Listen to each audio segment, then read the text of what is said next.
Oh, okey.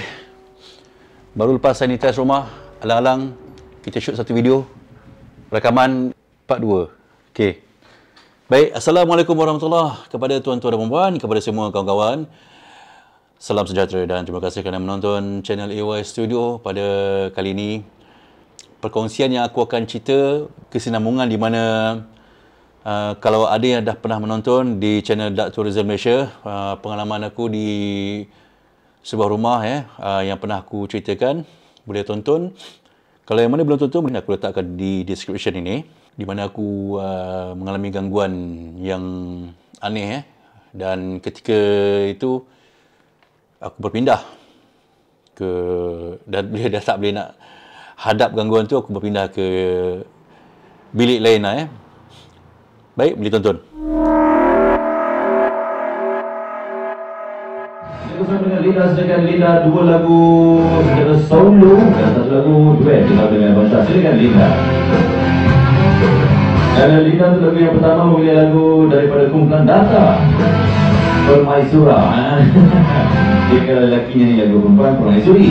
Jadi Permaisura, Permaisuri Data dan juga Salam Sejahtera.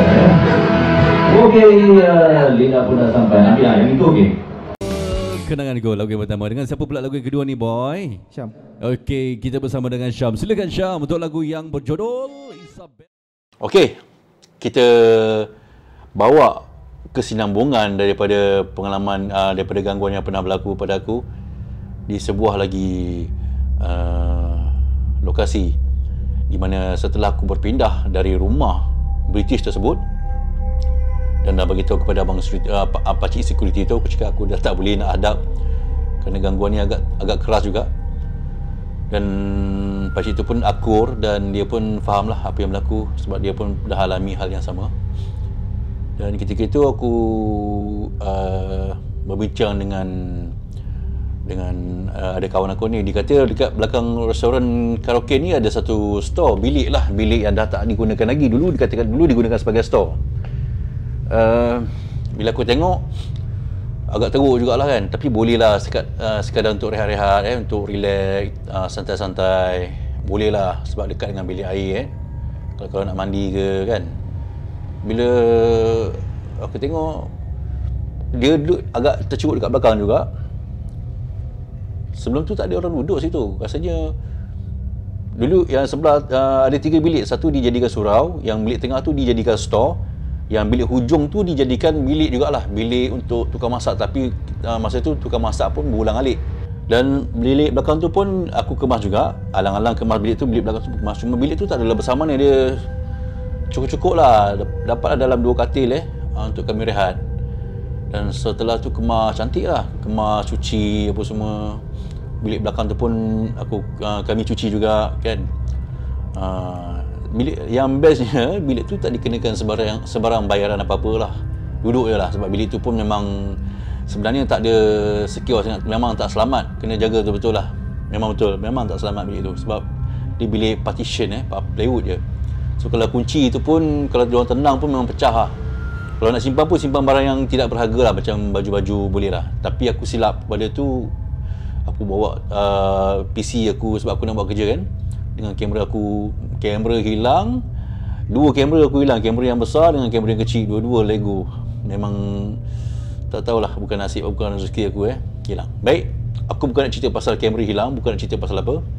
Cerita pasal gangguan yang berlaku di dalam bilik yang aku menetap. Dan aku tidak duduk seorang tau. Masa tu aku duduk dengan rakan aku lah, 2 orang, kadang-kadang 3 orang. Kami share lah bilik ni. Dan kadang-kadang masing-masing bukan nak duduk sekali kan. Kadang-kadang aku rehat, macam tu lah, bergilir-gilir. Dan okey, gangguan ni berlaku pada ketika aku nak habis selesai sudah selesai kerja lah, habis buat karaoke kemas-kemas barang, kemudian macam biasalah tidur. Dan masa tidur tu masing-masing ada yang duk lepak-lepak lagi kan. Macam aku dah tak larat nak lepak-lepak, aku tidur lah. Bila aku tidur tu dalam bilik tu, okey, sebelum aku tidur tu aku nak cerita sikit lah. Di kawasan bilik aku ni, di belakang bilik tu adalah sebuah tandas lama tandas yang tak digunakan, dan tandas tu memang lama dah, memang dah tak berfungsi, tak ada air, semua tak ada. Dan lalu nak menghala ke tandas tu dah berkunci dengan pintu pagar besi, jadi tak ada siapa yang boleh masuk lah. Memang kalau nak masuk pun kena gunakan kunci dia tadi, tapi tak ada point lah kalau nak masuk semata-mata nak ke tandas tersebut, sebab tandas tu memang tak ada air, kalau ada pun tandas depan. Okey, baik, kita berbalik kepada cerita tadi. Aku rehat lah. Bila aku rehat, biasalah kita mamai duduk-duduk tu sambil-sambil layan phone kan. Lepas tu bila mata dalam nak lelap tu, aku terdengar macam ada orang batuk. Orang batuk tau. Macam tu. Lepas tu aku buat tak tahu je lah siapa pula batuk ni. Aku tak heran sebab aku fikir mungkin ada orang duduk sebelah kot. Lepas tu okey lah, dalam beberapa minit tu aku dah nak mula mamai, dan terdengar ada satu seretan kaki tau, macam pakai slipper. Dia berjalan dari arah belakang tu, yang aku cakap tu, yang ada tandas tu, yang tak pakai tu. Dia jalan dari arah luar belakang tu, dan dia betul-betul berhenti di depan pintu tandas. Maknanya pintu tandas tu dengan bilik aku tu selari tau, sama. Kalau buka tingkap, nampak lah tandas tu. Jadi selari lah. Jadi boleh tahulah bila dia berhenti betul-betul, bunyi tu berhenti betul-betul depan pintu tandas tu. Dan aku dengar pun bunyi tu pun pelik. Sebab apa? Sebab tak ada orang pun boleh masuk sebab berkunci. Dan pada ketika itu dah pukul 4 pagi lebih, tak salah. Biasanya kami tutup karaoke pukul 3, 3.30. Normal lah pukul 4 lebih tu belum nak tidur lagi lah. Tapi tu time aku lah Dan dengar lah bunyi tapak kaki tu menyerit. Aku pelik lah, aku keluar. Lepas aku dengar tu, aku buka lampu, aku keluar. Aku tengok kat luar pagar, siapa yang masuk ke dalam tu. Pagar tu yang berkunci, memang tak ada siapa yang masuk. Dan gelap, sebenarnya gelap. Dan kawasan tandas tu, dan member aku semua pergi lepak minum air, lepak minum kat kedai mamak. Jadi tak ada orang kat situ. Masa tu pun tukang masak tu pun ada yang kadang-kadang tidur situ, kadang-kadang balik Dan kawasan yang aku duduk tu tak ada siapa, gelap. Aku ambil keputusan untuk buka lampu lah, bagi nampak terang sikit supaya tak dia nampak gelap sangat. Sebab kami kalau boleh tak nak nampak terang-terang sangat, susah nak tidur nanti kalau terang sangat kan. Jadi bila aku dengar je bunyi gangguan tu, seretan tapak kaki tu, aku buka lampu dan aku tak boleh tidur lah. Buka lampu, pasang radio kat dalam bilik aku, pasang PC radio PC. Sambil-sambil tu mama-mama gitu lah. Lama-lama lena jugalah. Bila lena tu dah siang, macam tu lah. Dan gangguan yang seterusnya berlaku di kawasan yang sama juga. Balik daripada buat karaoke tu, dan kami habis awal masa tu kami habis pukul 3 tak silap. Orang tak ada ketika tu, tak ada orang. Dan bila aku habis awal, semua nak balik. Aku nak, masa tu kereta aku di belakang, maksudnya aku nak alihkan kereta aku lah, sebab kereta aku dulu parking luar, sebab masa karaoke tu buka, kami utamakan pengunjung dulu lah. Jadi kami letaklah kereta kat luar dulu kan. So bila aku nak parking, aku masuk ke dalam, so dah dapat parking balik ke dalam ruangan aku tu kan, ke dalam kawasan nak menghala ke bilik tu lah. Aku nampak kelibat member aku tu, yang aku cakap duduk sekali dengan aku tu. Aku nampak dia, dan aku nampak dia menyorok dari aku tau, seolah-olah macam dia nak main nyuruk-nyuruk. Bila aku tengok tu, aku panggil lah, "Weh Zack, tak payah nyuruk lah, aku nampak." Aku cakap dia tu lah. Tapi bila peliknya, bila aku panggil dia tak muncul-muncul, sebab aku nampak dia menyorok bawah tembok tu tau. Bila aku tengok tak ada pula dia kan. Bila tengok tu tak ada, aku terfikir sepatutnya dia datang. Kalau dia balik, dia mesti ada kereta dia. Kereta dia pun tak ada sebenarnya. Dan orang yang menyerupai dia tu memang sebiji, aku kenal dia. Dengan cap dia, dengan badan dia bungkuk-bungkuk sikit kan. Aku tengok dia, mana dia ni? Tiba-tiba tengok dekat parking kereta, memang dia tak balik lagi. Memang aku akui dia selalu kalau balik pun dalam pukul 5 lebih baru dia balik. Tapi masa aku tengok jam, pukul tak sampai pukul 4 lagi. Jadi aku terkejut juga kan. Lalas aku start kereta, aku pergi lepak minum. Tunggu dah pukul 4 lebih, pukul 5 baru aku balik. Bayangkan, dia start pada gangguan macam tu, dia dah mula perasaan tu dah rasa. Dan pada ketika tu, pada hari yang lain, ya ada suami isteri, dia duduk di situ, tukang masak. Dan dia baru duduk di situ, tak lama, baru je. Dalam beberapa hari tak silap aku, dalam seminggu lebih kot. Gangguannya kena pada isteri dia, lepas dia orang habis kemas-kemas dapur semua, semua dah nak balik kan, di tempat yang sama. Dan bini dia ni tidur lah kejap, nak relax, nak hilangkan penat. Dan lelaki dia tengah kemas. Dan kami masa tu berada di luar lah, tengah set up PA system untuk dia simpan balik. Terdengar ada salah seorang ni, terdengar perempuan ni, bini dia menjerit. Dan lepas menjerit dia menangis. Kemudian yang lelaki dia ni pun cepat-cepatlah kemas, tanya dia kenapa. Dan bini dia pun tak cakap apa-apa.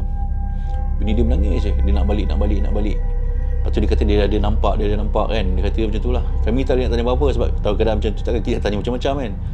Panggil lah keluarga dia ataupun saudara sebab dia saudara lah paling dekat. Duduk tak jauh dari situ, panggil. Kemudian diorang pun balik lah. Lepas diorang balik, kami pun tanya sampai sendiri, siapa asal ni? Salah seorang daripada kami, dia beritahu lah, dia nampak benda. Dia kata dia nampak benda betul-betul masa dia duduk di baring, dia nampak benda tu baring sekali dengan dia. Benda tu tak tahu dia kata pocong ke apa benda lah.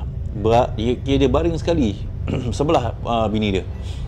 Terkejut terus dia menangis, dia penjerit. Dan selepas itu langsung dah tak datang lah lagi bini. Terus tak datang dah, tak bekerja dah. Itulah dia gangguan yang agak keras dan agak kuat berlaku. Dan salah satu, dan ada lagi banyak gangguan sebenarnya. Diorang nampak budak kelibat budak menunggu macam seolah macam menunggu orang di kawasan tangga di kawasan tandas yang selalu pengguna restoran gunakan lah. Dan budak tu tunggu, tak tahu dia tunggu mak dia, tunggu siapa. Masa tu kami tengah buat kerja, tengah set up lagu.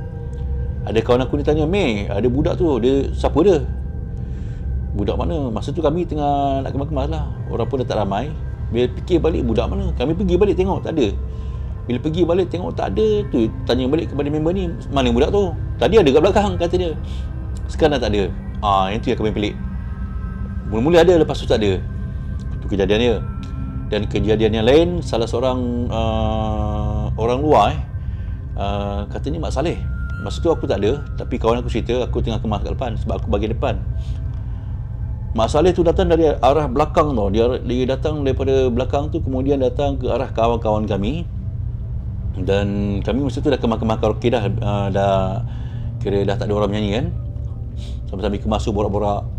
Mak Saleh tu tanya dekat salah seorang daripada kawan kami, dia kata, siapa yang nyanyi tadi? Ada seorang perempuan, suara perempuan nyanyi sedap sangat. Dekat situ bila kawan-kawan kami pun kebil-kebil bila dengar. Dia kata baru je dengar, sebab kami dah tutup hampir sejam tau karaoke, tak ada siapa dah menyanyi lepas itu.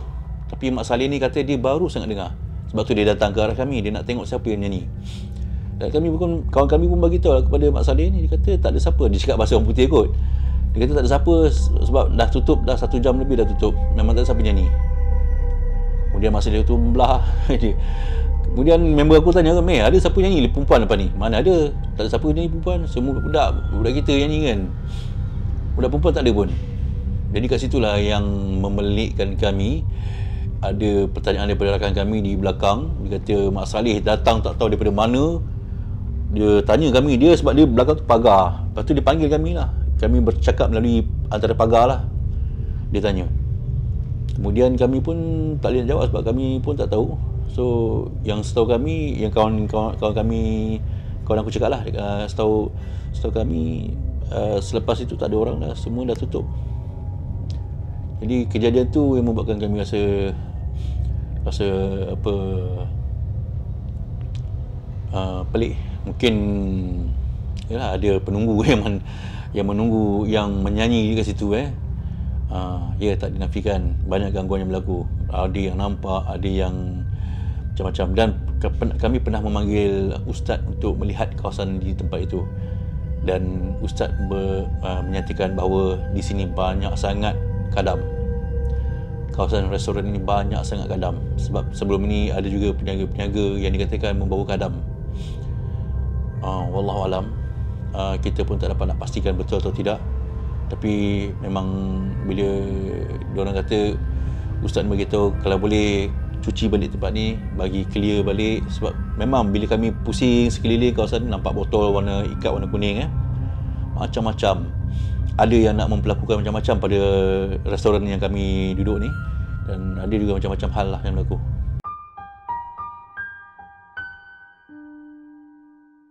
Jadi itulah dia sedikit perkongsian daripada cerita yang pertama tadi di British. Kalau yang mana belum tonton, boleh tonton di bawah, ada diselitkan sedikit link description pengalaman aku yang pertama.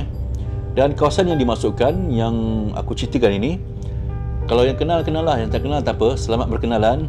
Di mana lokasinya sekarang yang dah naik bangunan yang agak tinggi juga, iaitu TRX. Carilah dia kat mana bangunan TRX. Cuba cari.